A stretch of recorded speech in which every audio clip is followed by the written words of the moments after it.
অপু একজন দায়িত্বশীল মানুষ, বললেন শাকিব খান। বিস্তারিত জানতে ভিডিওটি না টেনে সম্পূর্ণ দেখুন এবং আপডেট নিউজ পেতে চ্যানেলটি সাবস্ক্রাইব করে সাথে থাকুন।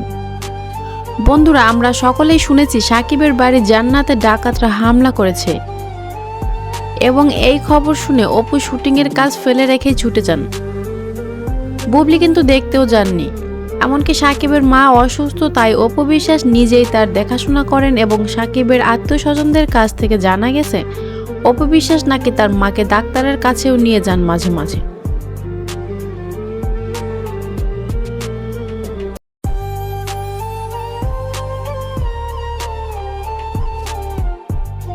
সাকিবের মা অপু বিশ্বাসকে পছন্দ করেন এবং আরো বলেন বুবলিকে সে অপুর জায়গা দিতে পারবে না কোনো দিনে, এবং সাকিবকেও বলেন অপুর সাথে সংসার করতে।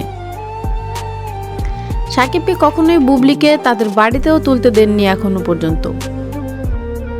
এমনকি সাকিব ও অপুর ডিভোর্সের পরেও সাকিব খান যখন অসুস্থ হয়ে হসপিটালে ভর্তি ছিল তখন অপু বিশ্বাস নিয়মিত তার দেখাশোনা করেছে এবং তার যত্নও নিয়েছে।